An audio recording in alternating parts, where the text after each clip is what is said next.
Bilangan 27 ayat 1 sampai 23 demikian firman Tuhan.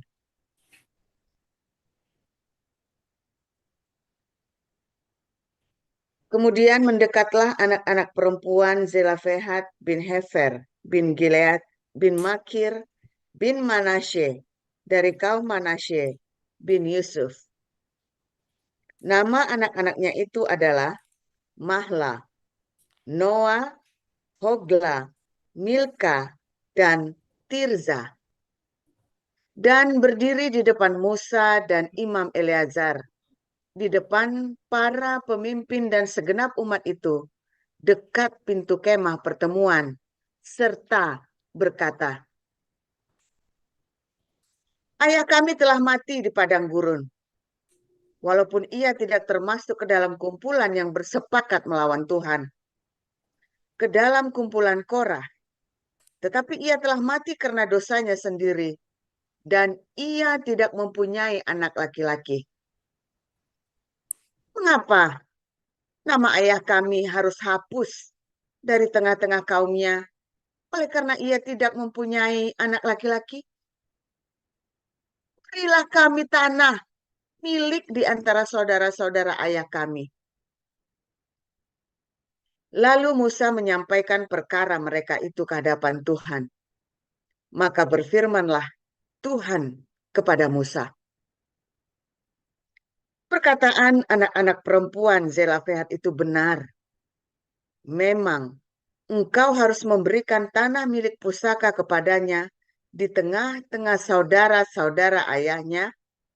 Engkau harus memindahkan kepadanya hak atas milik pusaka ayahnya.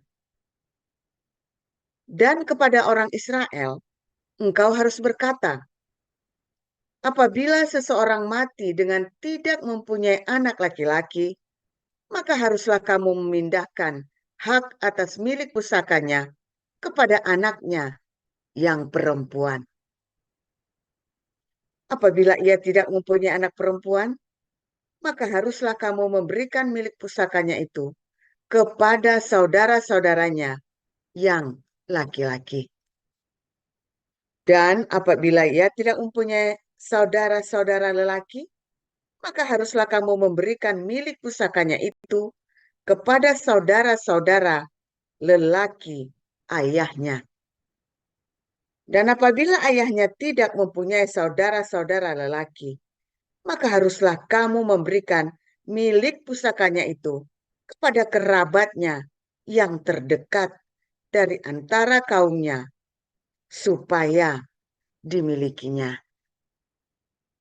Itulah yang harus menjadi ketetapan hukum bagi orang Israel, seperti yang diperintahkan Tuhan kepada Musa.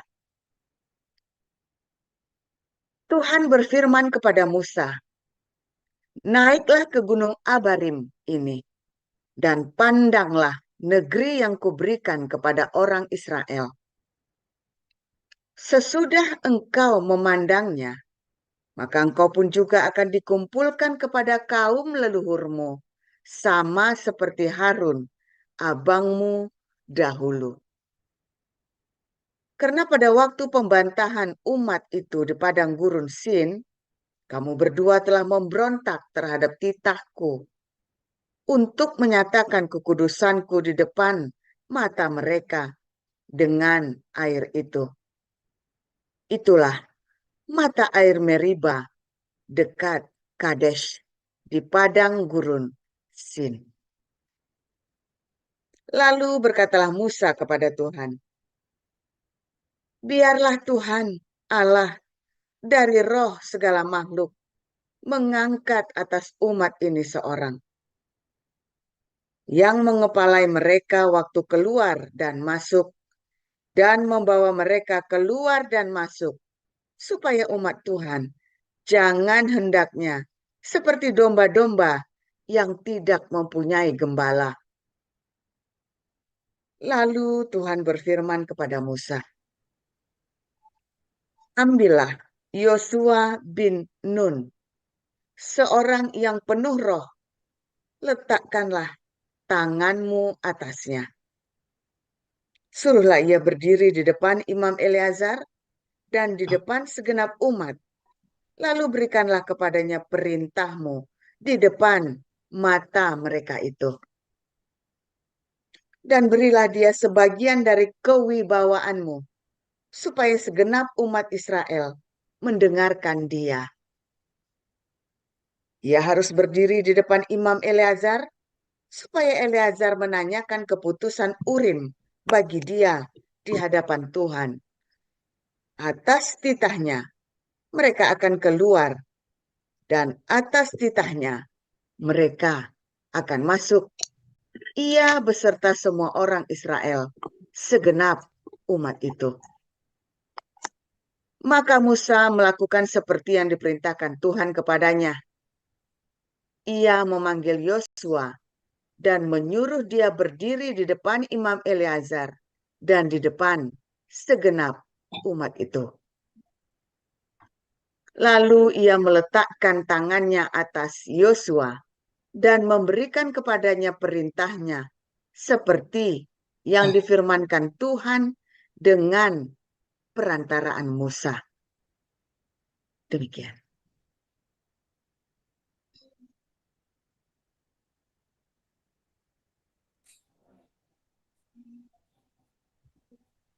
Silakan Bu nanti. Yohanes 5 ayat 1 sampai dengan 18.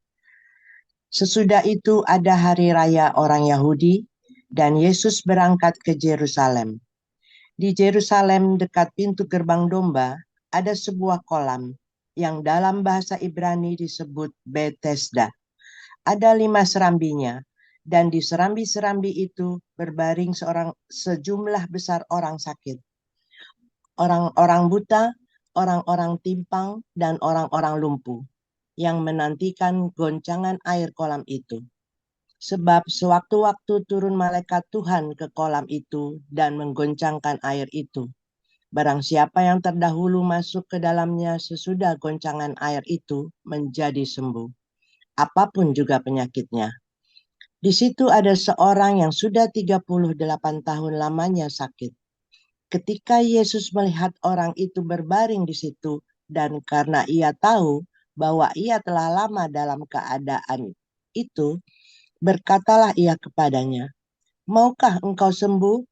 Jawab orang sakit itu kepadanya, "Tuhan, tidak ada orang yang menurunkan aku ke dalam kolam itu apabila airnya mulai goncang.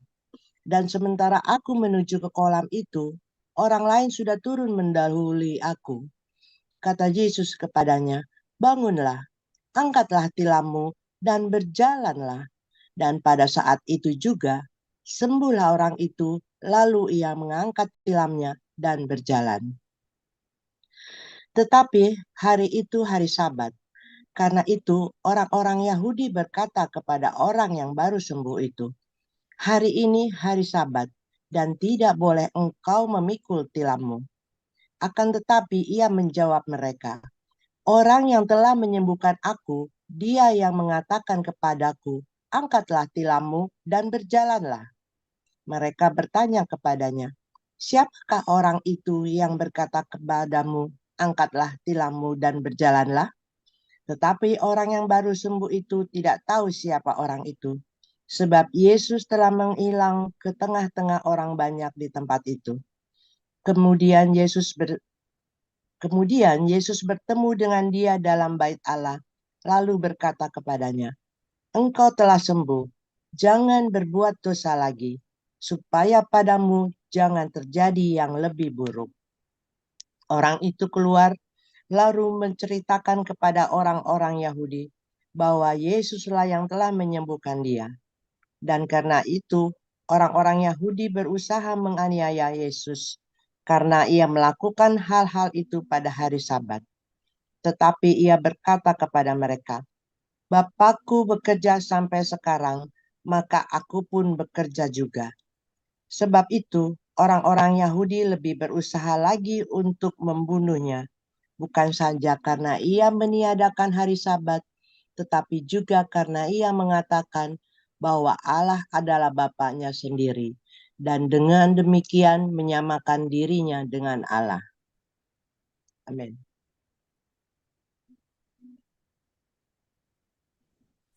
Silakan, Bu. Maka Yesus menjawab mereka, katanya, "Aku berkata kepadamu, sesungguhnya anak tidak dapat mengerjakan sesuatu dari dirinya sendiri, jikalau tidak ia melihat Bapa mengerjakannya. Sebab apa yang dikerjakan Bapa, itu juga yang dikerjakan anak. Sebab Bapa mengasihi anak, dan ia menunjukkan kepadanya segala sesuatu yang dikerjakannya sendiri.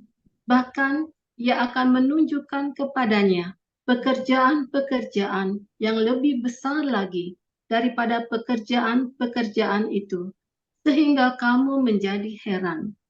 Sebab sama seperti Bapa membangkitkan orang-orang mati dan menghidupkannya, demikian juga anak menghidupkan barang siapa yang dikehendakinya. Bapa tidak menghakimi siapapun, melainkan telah menyerahkan penghakiman itu seluruhnya kepada anak, supaya semua orang menghormati anak sama seperti mereka menghormati Bapa. Barang siapa tidak menghormati anak, ia juga tidak menghormati Bapa yang mengutus dia.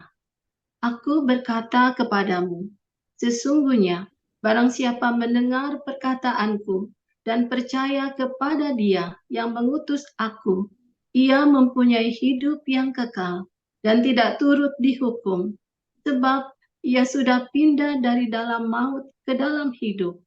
Aku berkata kepadamu, sesungguhnya saatnya akan tiba dan sudah tiba bahwa orang-orang mati akan mendengar suara Anak Allah dan mereka yang mendengarnya akan hidup. Sebab sama seperti Bapa mempunyai hidup dalam dirinya sendiri, demikian juga diberikannya Anak mempunyai hidup dalam dirinya sendiri. Dan ia telah memberikan kuasa kepadanya untuk menghakimi, karena ia adalah anak manusia. Janganlah kamu heran akan hal itu, sebab saatnya akan tiba bahwa semua orang yang di dalam kuburan akan mendengar suaranya, dan mereka yang telah berbuat baik akan keluar dan bangkit untuk hidup yang kekal, tetapi mereka yang telah berbuat jahat akan bangkit untuk dihukum. Aku tidak dapat berbuat apa-apa dari diriku sendiri. Aku menghakimi sesuai dengan apa yang aku dengar, dan penghakimanku adil. Sebab aku tidak menuruti kehendakku sendiri, melainkan kehendak Dia yang mengutus aku. Kalau aku bersaksi tentang diriku sendiri, maka kesaksianku itu tidak benar. Ada yang lain yang bersaksi tentang aku, dan aku tahu bahwa kesaksian yang diberikannya tentang aku adalah benar. Kamu telah mengirim utusan kepada Yohanes, dan ia telah bersaksi tentang kebenaran. Tetapi aku tidak memerlukan kesaksian dari manusia. Namun aku mengatakan hal ini supaya kamu diselamatkan. Ia adalah pelita yang menyala dan yang bercahaya, dan kamu hanya mau menikmati seketika saja cahayanya itu. Tetapi aku mempunyai suatu kesaksian yang lebih penting daripada kesaksian Yohanes, yaitu segala pekerjaan yang diserahkan Bapa kepadaku, supaya aku melaksanakannya. Pekerjaan itu juga yang kukerjakan sekarang, dan itulah yang memberi kesaksian tentang aku, bahwa Bapa yang mengutus aku. Bapa yang mengutus aku, dialah yang bersaksi tentang aku. Kamu tidak pernah mendengar suaranya, rupanya pun tidak pernah kamu lihat, dan firman-Nya tidak menetap di dalam dirimu, sebab kamu tidak percaya kepada Dia yang diutusnya. Kamu menyelidiki kitab-kitab suci, sebab kamu menyangka bahwa olehnya kamu mempunyai hidup yang kekal, Tetapi walaupun kitab-kitab suci itu memberi kesaksian tentang aku, namun kamu tidak mau datang kepadaku untuk memperoleh hidup itu. Aku tidak memerlukan hormat dari manusia, tetapi tentang kamu, memang aku tahu bahwa di dalam hatimu, kamu tidak mempunyai kasih akan Allah. Aku datang dalam nama Bapakku, dan kamu tidak menerima aku. Jikalau orang lain datang atas namanya sendiri, kamu akan menerima dia. Bagaimanakah kamu dapat percaya, kamu yang menerima hormat seorang dari yang lain, dan yang tidak mencari hormat, yang datang dari Allah yang Esa? Jangan kamu menyangka bahwa aku akan mendakwa kamu di hadapan Bapa.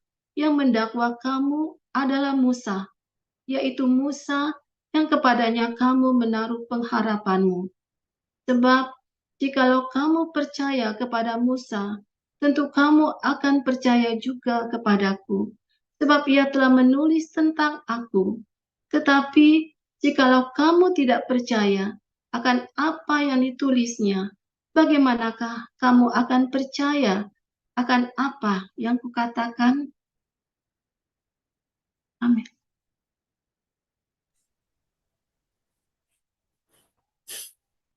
Terima kasih kepada para lektor, Ibu Nerliana, Ibu Dunanti, dan Ibu Elia Pandi. Baik, kita akan menerima firman Tuhan dengan judul Yesus dan Musa. Silakan, Pastor Paul.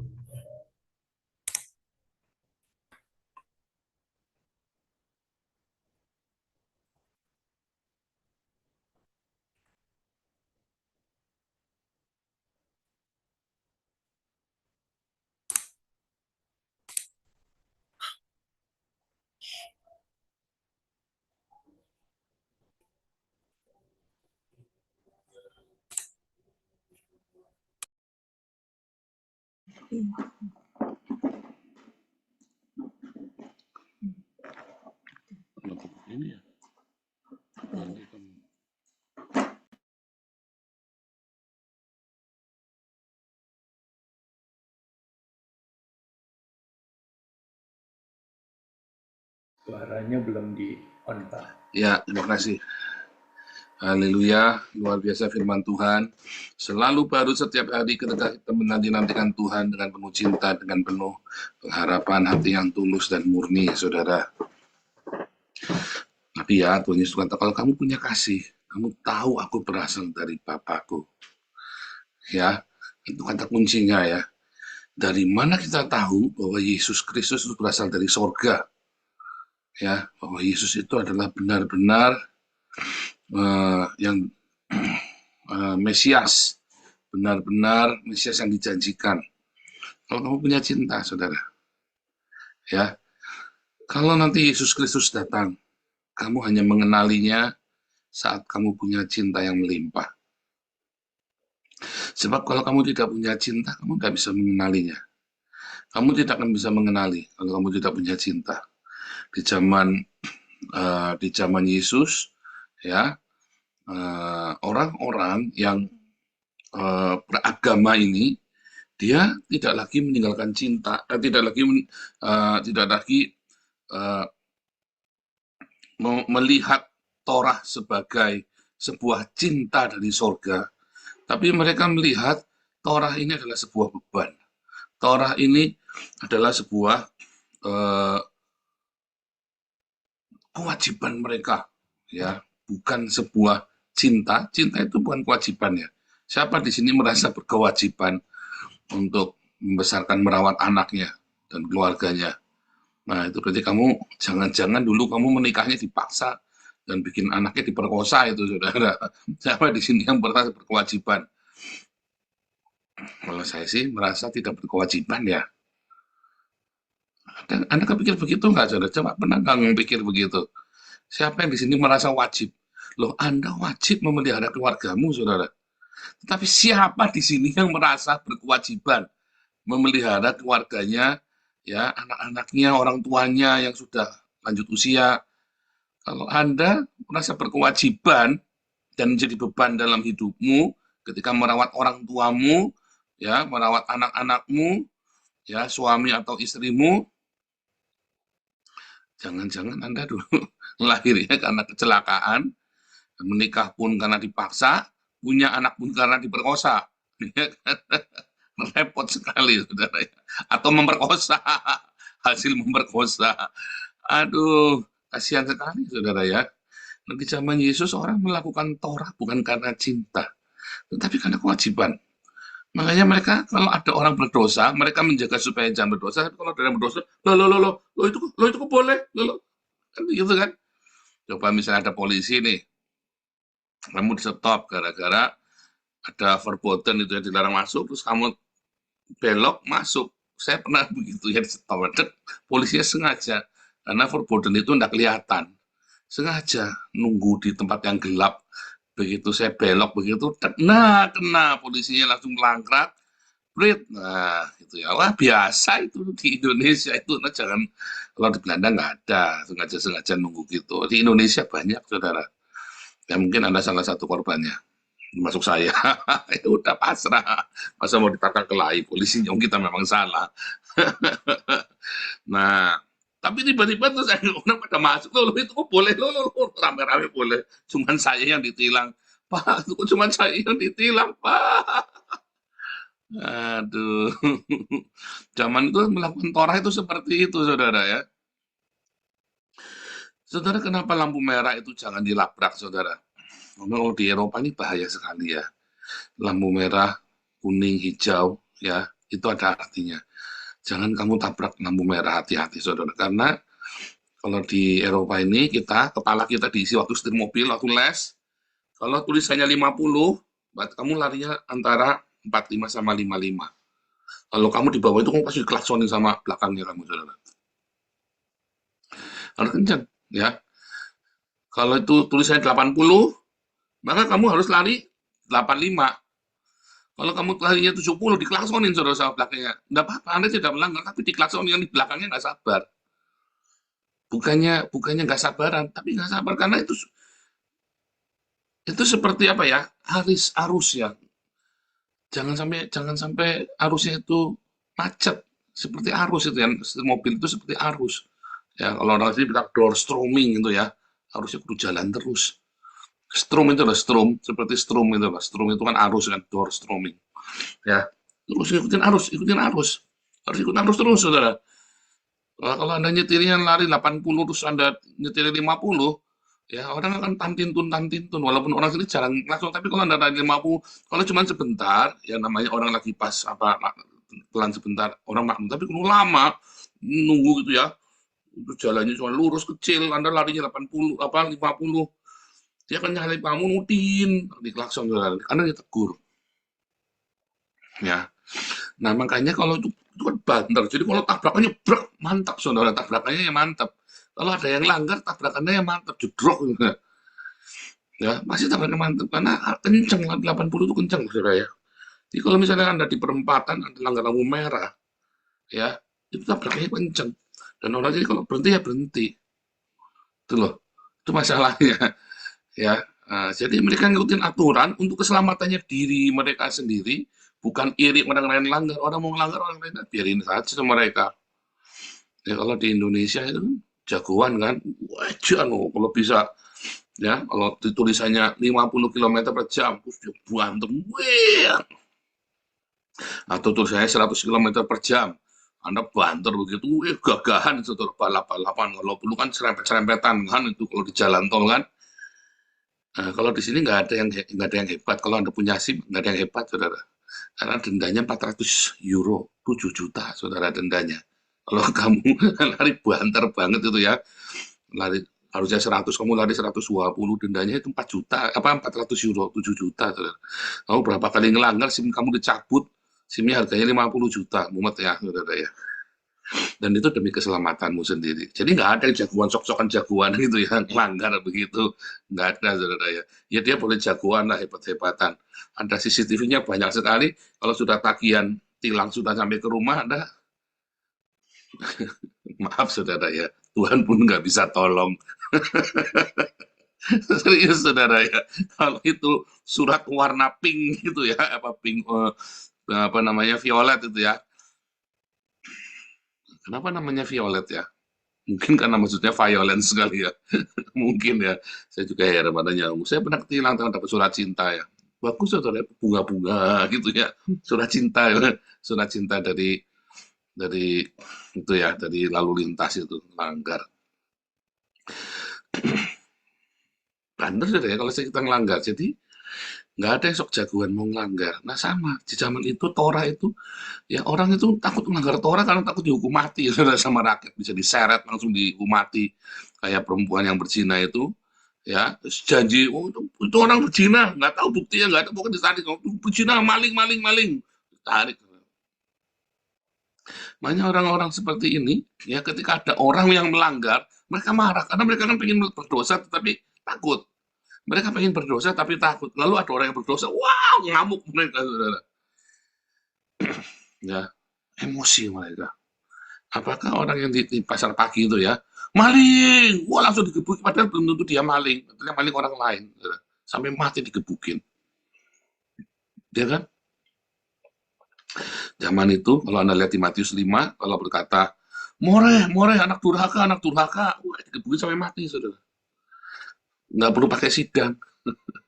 Ya, bisa kan? Karena untuk sebutan anak durhaka itu ya, kafir, bebal itu bahasa aslinya dari kata moreh, anak durhaka. Ya, kamu bisa dihakimi masa tanpa disidang, saudara. Beda kalau perzinahan, ya, Anda disidang dulu. Pembunuhan disidang dulu. Ini kalau moreh itu nggak perlu disidang. Orang tuanya aja nggak bisa nyelamatin dia. Ya, moreh anak durhaka kepada orang tua itu. Orang tuanya saja nggak bisa nyelamatin. Nah, maka orang-orang ini hatinya penuh dengan penghakiman, hatinya penuh dengan kebencian, kemarahan. Ya, sebetulnya sebaliknya mereka ketika Yesus datang, mereka tidak mengenalinya. Simple sekali. Kenapa orang Yahudi tidak mengenali Yesus saat itu? Karena saat itu mereka sudah tidak punya cinta lagi. Ya, sudah nggak punya cinta lagi. Mereka tidak mengerti lagi makna dari Torah. Mereka tidak mengerti lagi. Jangan sampai hari ini kamu hidup Kristenmu itu penuh dengan penghakiman, ya, kamu ganas, pengen makan orang lain, ya, sehingga kamu tidak mengenali cinta itu lagi, saudara. Coba di rumahmu, ya, kalau ada yang salah, marah nggak kamu, saudara? Salah dikit langsung, wah, ada kesalahan dikit, wah, sampai gitu enggak rumah tanggamu, berarti udah gak ada cinta tuh rumah tanggamu. Kamu harus bertobat, suami, istri, anak-anak, coba datang sama Tuhan Yesus. Di rumahmu, ya, kalau ada apa sedikit terus meledak, apa dikit meledak, tiap hari apa sedikit meledak, itu mungkin sudah nggak ada cinta lagi di dalam rumah tanggamu. Yang ada tekanan-tekanan kehidupan. Ya, padahal mungkin kamu punya duit loh, ya, tapi mungkin tekanan-tekanan dalam pekerjaan itu membuat kamu seperti itu, atau masa lalumu, saudara, yang membuatmu seperti itu. Apa yang membuatmu menjadi panas di rumah itu? Yang adanya penghakiman, kamu sih, ya, selalu kamu sih. Apa? Karena kamu nggak punya cinta, ya. Bahkan Musa saja, saudara, Musa nggak bisa masuk tanah perjanjian loh, ya, karena untuk seketika waktu lamanya dia begitu gusar, begitu marah. Apa yang membuat kamu gusar, saudara? Beberapa waktu yang lalu, ya, Tuhan Roh Kudus itu menegur saya, ya, karena saya kan temper, ya, saya mudah terusik kalau ada sesuatu yang nggak beres. Tapi suatu ketika saya ditegur, ya, saya melihat, pokoknya, mengapa yang tidak baik itu tidak baik sih? Mengapa? Ya, contoh yang tadi malam sudah saya contohkan, gelas jatuh. Gelas jatuh itu kan lucu, saudara. Gelas jatuh itu lucu atau nggak lucu, saudara? Coba Anda pikir. Gelas jatuh itu sebenarnya lucu loh. Betul nggak? Nggak lucu kalau kamu gelasnya mau satu-satunya nggak punya uang. Karena itu satu-satunya jatuh. Itu nggak lucu, saudara. Tapi kalau kamu punya satu lemari gelas, lalu gelasnya itu jatuh, pecah. Itu lucu, saudara. Masa nggak lucu sih? Ya, kalau ada bikin salah dikit, ya, kentut dikit nggak sengaja, wah, langsung marah begitu ya. Langsung ambil sapu itu, aduh. Ada yang begitu ya. Saya pernah lihat keluarga yang begitu ya. Siapa itu? Wah, ambil sapu tuh anak sampai lari-lari ya, kejar-kejaran sama ibunya. Kalau gak ada kentut, mau disapetin sama ibunya. Anaknya kaget. Kan lucu, saudara, lagi tidak sengaja. Kaget, dia sendiri kaget kan. Seharusnya kan lucu, saya yang lihat aja lucu kok. Tapi buat mamanya nggak lucu. Diuper-uper, saudara, anaknya uper-uper sama mamanya mau digebukin gara-gara bukan mau disabet pakai raidi, mau digebuk, saudara. Jadi tidak lucu dalam rumah tangga. Dan kamu tidak akan mengenali Tuhan Yesus yang penuh cinta itu, karena kamu sendiri sudah tidak ada cinta. Itu seperti frekuensi, itu seperti feromon. Cinta itu seperti feromon. Kamu akan mengenali ya sang cinta itu kalau kamu sendiri punya cinta. Kalau kamu tidak punya cinta, kamu tidak akan mengenali. Makanya Yesus datang diajari dulu. Semua orang ini apa sih Torah itu? Kalau Anda ikuti dalam kelas evangelis sampai dengan HBC, ya kelas-kelas kita ya, sampai Anda ikut, diajarin ya, apa sih Torah itu? Bagaimana sih? Mengapa sih terjadi perubahan? Kenalilah kapan itu berubah. Kapan Torah itu berubah menjadi sebuah hukum yang mengerikan dalam hidupmu? Kapan buah pengetahuan baik dan jahat itu menjadi racun? Ya kan? Kapan buah pengetahuan baik dan jahat itu jadi racun? Ya. Saudara, Anda tidak akan mengenali sang juru selamat. Anda tidak akan mengenali kedatangan Tuhan. Yang kedua, jangankan kedatangan yang kedua, saudara. Bahkan ketika jawaban doamu datang, ketika Yesus datang dalam keluargamu, hendak menyelamatkan keluargamu, hidupmu dan keluargamu, kamu tidak mengenalinya lagi. Bahkan kamu nggak percaya. Karena kamu sudah meninggalkan cinta dan itu yang dimau. Dari mana kapan kita dulu saya ini orang Kristen yang tak, itulah masalahnya. Kamu dulu orang yang penuh cinta, tetapi cintamu itu ya kemudian tidak kamu rawat. Cintamu itu tidak kamu rawat sehingga semak belukar, membelit semua tanaman-tanaman di dalam tamanmu yang penuh cinta itu. Lalu semak belukar itu berbunga. Bunganya juga indah, saudara. Kelihatan indah. Tapi sebenarnya bunganya itu beracun, yaitu hawa nafsumu. Ketika kamu bekerja dengan serakah, atau ketika kamu malas, enak kan tidur terus kan? Enak, saudara. Enak. Minta-minta, enak. Utang-utang terus, enak. Ya kan? Enak, saudara. Jangan bilang nggak enak. Utang itu enak. Bayarnya nggak enak. Utang itu enak. Betul nggak? Siapa yang pernah ngalamin utang? Utang itu enak. Bayarnya nggak enak, saudara. Ketika kamu tidur terus, malas kamu nunda-nunda pekerjaan, enak kan nunda-nunda kerjaan? Enak. Nunda-nunda kerjaan enak. Kalau nggak banyak orang nunda kerjaan. Nunda kerjaan itu enak. Tapi ketika kerjaan itu sudah menumpuk, nah disitulah semak belukar itu mencekek lehermu. Utangmu sudah menumpuk, itulah mencekek lehermu. Ya kan? Marah enak enggak? Senggol bacok, mutung, enak. Kalau mutung enggak enak, enggak ada orang enggak mutung. Banyak orang mutung. Kenapa? Karena enak mutung itu. Sampai kamu habis oleh mutungmu. Pahit hatimu karena mutungmu. Dicekek. Enak, indah. Semuanya terasa indah. Fine-fine saja. Sampai akhirnya, ya, semak belukar yang berbunganya indah itu mencekekmu dan bunganya itu nyemprotin racun. Ya, apa namanya? Serbuk-serbuk racun yang keluar dari bunga itu. Meracuni hidupmu. Sampai akhirnya tamanmu itu hanya dipenuhi oleh semak belukar yang mematikan. Ya, hukum-hukum itu menjadi hukum-hukum yang mematikan. Kamu masuk, ya setiap kali ada yang mencoba masuk di dalam tamanmu, dia akan kena racun. Ya, hukumnya di situ jadi mematikan. Kelihatannya cinta itu taman yang penuh cinta, cinta yang mematikan. Rumah tanggamu menjadi rumah tangga yang mematikan siapa saja yang dalam toksik itu loh. Anda tahu toksik? Sekarang ini kan generasi Gen Z sama Gen Alpha kan lagi tren kata toksik. Kamu jadi toksik, ya, sang bapak jadi toksik buat isinya anaknya, selalu nyalain terus, selalu ngocehin terus, pulang-pulang lihat kaos kaki di bawah, wah, nggak enak ngomong, usinya kutukan semua, ya kan? Sang ibunya juga toksik bagi anak-anaknya, teriak ya, anak-anaknya pun akhirnya terracun juga.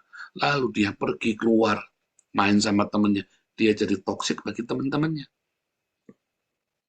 Jadi racun, karena taman berbunganya itu penuh racun. Ketika tukang taman itu datang, si taman yang penuh racun ini tidak akan membiarkan tukang gardener, tukang taman, tukang kebun, ya, untuk siapapun yang datang, dibelitnya dengan racun-racun itu. Nggak bisa, karena terlalu toksik. Kalau sudah taman itu udah, aduh, sudah batu saya bersihin taman itu yang penuh dengan onak belukar itu ya, sama si Wisely. Saya nggak tak foto itu ya, anak turi itu ya. Ngeri saudara ya masuk itu ya. Dulu kita belum punya alat ya, kita manual, cuma pakai gunting begini, ceklek-ceklek begitu. Wah, nancep sini, nancep sana. Jadi kalau kita mau kerja di situ, saya pakai sepatu bot, ya, sepatu botnya di bekas dulu ya, di second hand sama si Wisely. Kita pakai celana yang tebel, terus pakai jaket lagi dirangkap dua begitu ya, supaya kalau masuk gitu, wah pada sobek semua tuh ya, mencapik gitu ya, waktu kita datang gitu dicapik sama itu kayak selulur begitu ya, selulurnya itu gedenya bukan sejempol begini saudara, selulurnya gedenya setangan saya, lulurnya itu ya, waktu saking udah nggak kerawat, gede-gede banget tuh durinya itu, jangankan kena lulurnya, Anda kena apa namanya, ada daunnya itu ya, namanya saya lupa ya, namanya Brandon apa begitu ya, mungkin Pak Iman tahu itu ya, itu yang Anda kalau nempel daunnya itu kebakar rasanya itu ya, tangannya itu ya, Anda cuma nempel daunnya saja itu rasanya kebakar tuh saudara, itu ngeri itu ya. Jadi saya begitu kalau sudah mau taman itu kita kerja seminggu tuh ya. Nah, tapi setelah yang berikutnya di tahun-tahun berikutnya saya kan suka bantuin si orang Yahudi ini, saya udah punya alat, udah beli itu ya, udah langsung hilang semua saudara ya. Pertama kali, tamanmu itu akan meracuni siapapun yang masuk ke dalamnya. Akan menyengat siapapun yang masuk ke dalamnya. Hati-hati saudara, jangan-jangan kamu adalah bagian dari racun itu. Toksik. Karena kamu tinggalkan cinta. Kamu datang lagi sama Tuhan Yesus, sama-sama sekeluargamu. Tuhan, tolong Tuhan.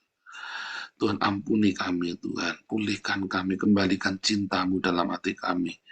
Mulai diakonia saudara, diakonia, sedekah. Sedekah itu akan membuka kunci yang simpul-simpul itu ya. Sedekah, mulai sedekah saudara. Mulai salurkan ya. Lalu kamu mulai potong satu-satu. Wah, itu pertama kali sakitnya minta ampun ya. Motong-motongin semak belukar dalam hidupmu itu ya. Kamu sakit, istrimu sakit, suamimu sakit, anak-anakmu sakit, orang tuamu sakit hatinya, ya, pedih saudara, waktu motongin itu pertama kali. Tapi siapa yang sadar dulu? Diam. Siapa dulu yang sudah dipulihkan? Bertahan. Sudah, wah, kena daun, wah, kebakar ini ya, belum lagi ulat-ulat durinya ya, kalau pas ada ulat yang panas-panas itu ngeri ya, belum ada ularnya lagi, kalau di Belanda mah nggak ada ular ya. Wah, di Indonesia belum lagi ada ularnya, ada kalajengking, ada segala macam. Kamu harus tahan, saudara. Datang pada Tuhan Yesus. Ya kan di padang gurun kan penuh dengan ular dan kalajengking gitu kan. Kamu harus datang pada Tuhan Yesus. Datang pandang Yesus, Tuhan, tolong pulihkan kami, Tuhan. Tuhan pulihkan. Diakonia terus, saudara.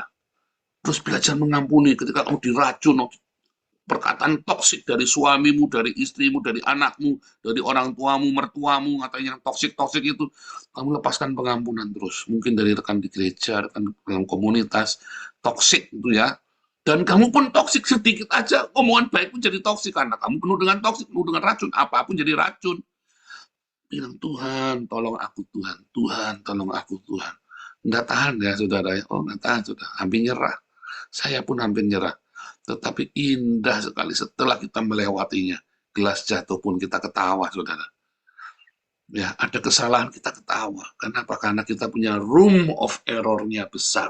Kita punya ruang geraknya besar. Dulu ya kita mungkin banyak uang, tapi room of error-nya dikit. Kita nggak bisa gerak. Gerak dikit kena duri. Wah, anak duri semuanya. Kelihatannya tamannya indah, tapi semuanya beracun, toksik semua. Tapi hari ini kita mengalami Tuhan baik sekali dalam hidup kami. Semuanya indah. Ya, semuanya penuh dengan cinta, semuanya penuh dengan damai sejahtera. Ada Taman Eden dan tetap harus dirawat. Nggak boleh dibiarkan. Tuhan Yesus memberkati.